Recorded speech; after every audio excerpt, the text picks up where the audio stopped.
It seems like every time we've played Miami, it's been a slugfest of some type over the last couple of years, and even the game last year was brutally ugly to watch. And it's interesting. I think they were playing the same way a little bit earlier in the year, and then the other day against NC State, they kind of changed what they were doing, got up and down, scored 86 points, had 26 assists. So, probably be much more of an up and down game I would expect this year, just based on how they're playing and how we're playing. But nonetheless, going to be a very, very tough road game.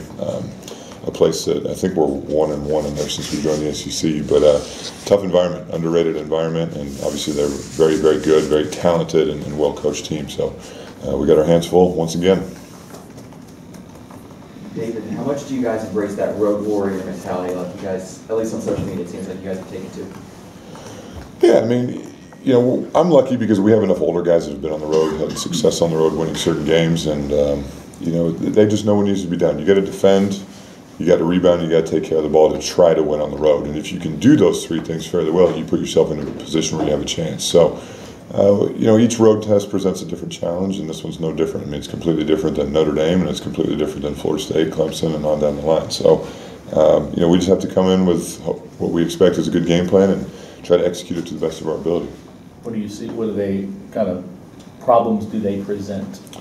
Well, they have a lot of talent. I mean, especially on the perimeter, and Bruce Brown obviously is a big-time player, big-time NBA prospect, and Chris Likes presents a lot of challenges because of his speed and quickness and ability to score. But it's not just those two. I mean, if you look at their stats, I mean, Dwan Huell's their leading scorer, who played sparingly last year and has turned himself into a heck of a player. I mean, I think it was last night on my radio show when I was talking to Paul. I just was amazed at how far he's come. I remember seeing him in high school, and you could see the potential, but where he is now is very, very impressive. And they have a lot of guys that can score and hurt you in a lot of ways. And that aside, their defense is always good year in and year out as well. So it's going to be a tough test for us.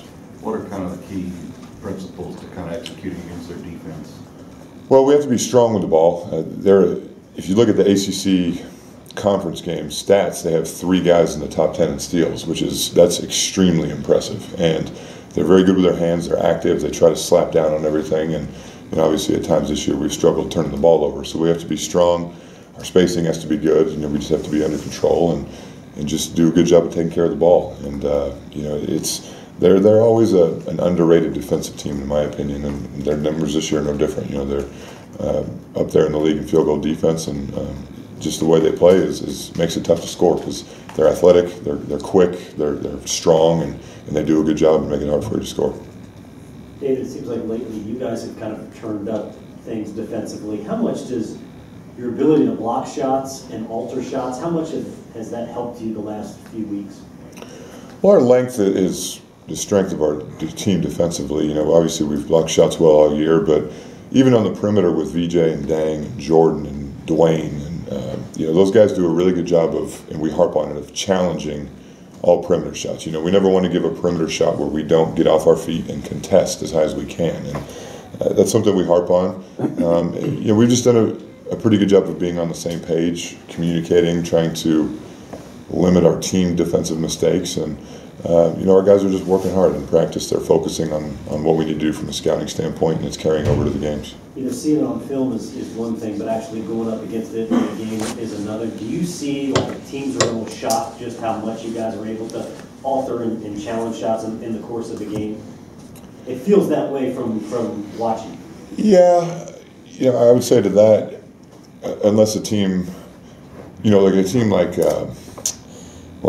Kentucky's first one that comes to mind. Obviously, they have as much length as we do, so they can simulate it in practice every day, so they probably were well prepared for it. But sometimes it's just tough to simulate that if you don't have that. You can't, from a scouting standpoint, you can't impersonate a 7-foot guy if you don't have a 7-foot guy. So, we just try to do what we do on a game-by-game basis. Some teams, you got to stress certain things more than others, but, we have to continue to try to defend each night, because we've had games where we've shot the ball well, but that's not going to be the case, especially on the road, so we have to be ready to defend. Said on your TV thing yesterday that it felt like 40 games already. Why does it feel that way? Because it's the ACC. It's funny thinking about it from a calendar standpoint. All things considered, the year actually has gone pretty quickly. I mean, February is next week, but we've only played 6 ACC games, and I think it's just because, and I'm sure any other coach in the country would say this, when it comes to conference games, you put so much more emphasis on them, you spend so much more time preparing for them, and they're so much more important that each game just takes a lot out of you. After the games, 2 hours after the games, I feel like I could, 4 o'clock game, by 8 o'clock that night, I feel like I could go to sleep till 2 o'clock the next day. I'm just exhausted, and it just takes a lot out of you. But that's just the grind of conference play, especially in our conference, which is the best in the country. And we haven't even gotten to coaching against the Hall of Fame coaches yet. So it's a long season, especially conference play. But we're just sticking with that one game at a time mentality. Is it different? You had to put in a lot of work, conference games, and assistant too. But there is a huge difference with the responsibility you're saying, I guess. Yeah, just because the little things are what can determine a game. If you're not ready on an underneath out of bounds play and you give up a couple of baskets, that could determine whether or not you win the game. If you're not ready for a defense they might throw at you that they've only played twice in the whole season, that might change the outcome of the game. So just from a scouting standpoint, you just get so in-depth and detailed about it that it's time-consuming. But also, we played Boston College Sunday at noon. At 2:30, you got to sit down and say, okay, what do we have to do for Miami, because you only have 2 days of practice. And it seems like each game is so different from the game before that you only have 2 days of practice to get ready for it, and you just got to make sure that you're very efficient with your time. You're getting ready for a different style every game, right? Yeah, no question. It's whether you're going from playing Virginia Tech to playing a team like Notre Dame or something like that. Just 2 contrasting styles. So you got to be ready, and you obviously know these teams better because you've been in the league for a couple of years, but nonetheless you still have to prepare for them. They have what they call their 4-guard lineup, even though they've got some big guards. Does that create some challenges to you when you're preparing, okay, who's going to take who? Or? Well, it seems like a lot of teams we've played this year have played for what I would call 4 guards. Anthony Lawrence is a matchup problem because he's 6'7", he can play physical inside, he's a very good rebounder, but he shoots the ball very well from the perimeter, and they've got good size on their wings. If you look at, Lawrence is 6'7", Lonnie Walker and Bruce Brown are 6'5", 6'6", so they've got good length and good size. But, we just have to continue to do what we do, just, like I said, defend, try to see where maybe we can take advantage of something and try to do that as best we can, and, just see what happens tomorrow night. Hannes was saying after the game the other day that he thought at halftime you guys made a bit of an adjustment on screens. That the first half you were switching everything, and then at some point after halftime you said, if it's not a great screen and you can stay on your guy, do it. Was that what went into that, I guess, adjustment? Well, because we switch a lot, there's no secret. Some teams at least, will try to exploit maybe a matchup. Say they want to get their quickest, best ball handler on Anis or Malik or Ray or a bigger guy and try to expose that matchup. So we have to try to do what we can, A, to avoid that, but B, if we get in that situation, to try to help our guy. And like I said, each game is totally different. Certain players present different challenges, but we just have to play the percentages, I guess, and say, okay, if we have option A or B that we can try to make them do, what gives us a better chance to get a stop. So it's personnel based on who you're playing against and what they're trying to do, and it's just part of the in-game adjustments that you have to make at this level. Coach, way back at the beginning of the season, you said that in one of the first scrimmages that you walked up and down the sideline to hear what you'd sound like and see what you look like, get the feel of it. Now you're along and been doing it for a while. What's it like on the sideline? How are you doing there?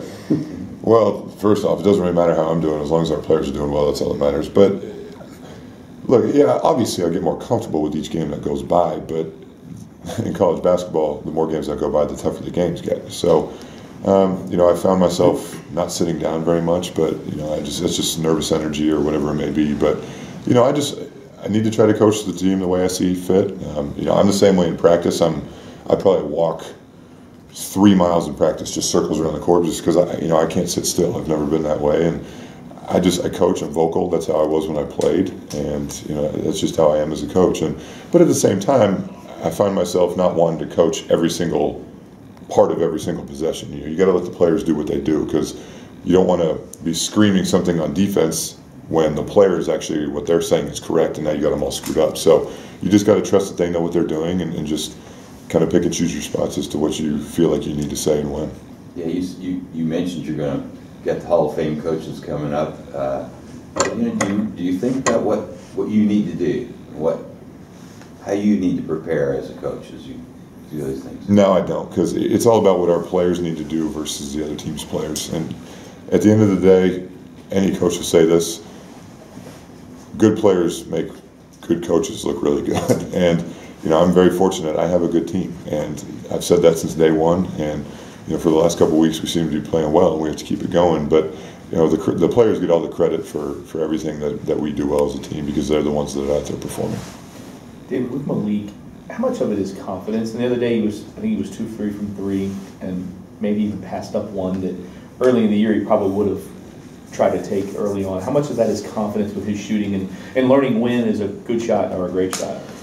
Well, he hasn't really taken many bad shots this year, but I think in the last couple of games, instead of taking a decent shot, he's waited for the offense to come to him a little bit more, and then all of a sudden in rhythm, you're taking a great shot. And he's been shooting a little bit better. I don't know what the percentage is, but he's been shooting better because of that. And that's just part of being a freshman. Jordan has had to learn the same thing. There were a couple of times the other day where 2 months ago, Jordan probably would have just caught it and shot it 4 seconds into the shot clock. Well, now he passes, and just by karma, the ball comes back to him, and now he's got a great shot and he makes it. So that's just what being part of a freshman is all about. And it's things you learn as the season progresses. And this is the time of year where freshmen kind of start to get out of that freshman role, and they have to try to become that in between freshman and sophomore, where now all of a sudden it's not new to them anymore, and they just have to know their role, and when they come in the game, try to do whatever they can to help the team. But our freshmen are getting better. There's no question. I see it. I think a lot of people see it, and they just have to continue to work hard and practice and improve in the games.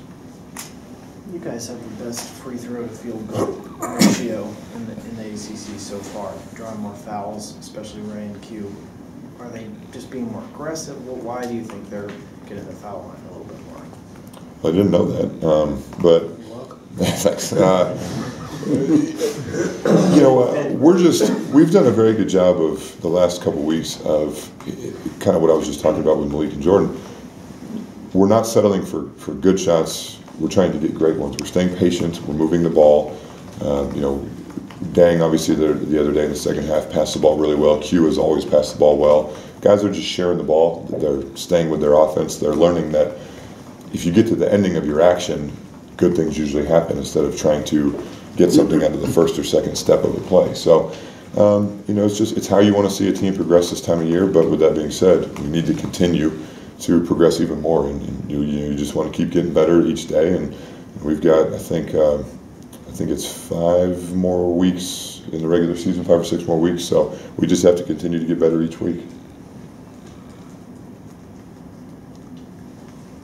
Has there been anything in the ACC this year that's surprised you? I mean, it seems like North Carolina getting beat at Virginia Tech last night, and there's just no sure win. It doesn't seem like. There's definitely no sure wins, I can assure you that. But I didn't see that game last night, but Virginia Tech is really one of the toughest places to play, and I'm sure it was crazy in there last night, as it always is. But there's no bottom and there's no middle to this conference. Anybody can beat anybody on any given night, and obviously right now it looks like Virginia is playing about as well as anybody. But like I said, Boston College goes down there and has a chance to win the game. Has 2 shots at it at the end of the regulation, and it's just a crazy league, and that's why. You guys are probably getting tired of hearing me say it, but this one game at a time approach. But I'm sure every other team in the league is saying the same thing, just because you can't look ahead. I mean, you just can't, because how good these teams are, and if you're not ready and at your best every single night, you put yourself in a position to get beat. So you have to be at your best, and then whenever that game's over, then you can start to talk about the next one. You were saying after the games you feel like you could go and pass out. Are you still sleeping? Do you sleep in the next day, or do you? No, there's no sleeping in. Come on, I got 2 kids that are under 4. So I mean, what do you? Are you able to get some sleep after games, Yeah. or are you already juiced up for the next one? No, I mean, I'll go. It depends on the time of game too. I feel like we've had some games this year that are late. Obviously Florida State was 9 o'clock. Tomorrow's 8. Saturday's 8. I think at Virginia's 8. At Duke is 9. We've got a lot of late games this year, but that's where my assistants have just done an unbelievable job of getting ready for the next one. They sit down with Logan and our video crew, and they do a great job of preparing our staff and our players for what's next. And Logan has obviously seen every team in our league play every game this year, and they know, because not only do we need to watch the film of the game we just played, but we got to move on to the next one quickly. And it's just how this league is. You got 2 days to get ready for the next one, and you just learn from what you need to do well from the last game, but at the same time, it's on to the next one, because it comes at you quickly. Given how quickly, you kind of pull everybody together for a staff, as it's worked out, could you have seen it going any better in terms of just who you got and when you got them? No, I got so lucky with these guys, and obviously there's a transition period with, I've never worked with Greg, I've never worked with Trent's never worked with Greg, and so on and so forth. So there's a transition period where they have to figure out how we do things here, how I want to do things. They have to get to know our players. There's all that stuff that goes into it, but the players love these guys. They have a great respect for them. We've got a very good staff dynamic. Greg and Trent and RJ do a great job with the scouting, and we all get along really well. Like I said before, they all, whether if we have film after practice or something, then they'll all go out to eat together afterwards, and they spend a lot of time together. And they make fun of Greg about his football playing at Syracuse, and they pull up highlights. I mean, they spend a lot of time together, and they really get along. It's not a situation where as soon as practice is over, they all go their own separate ways. I mean, Trent and Greg spend more time in our offices than they do in their own, apartments or houses wherever they're living, and it just goes to show you how dedicated they are, and they want us to win, and they want us to be successful, and they want our players to succeed. So I've been very, very fortunate in that regard, and those guys can't get enough credit for where we are right now.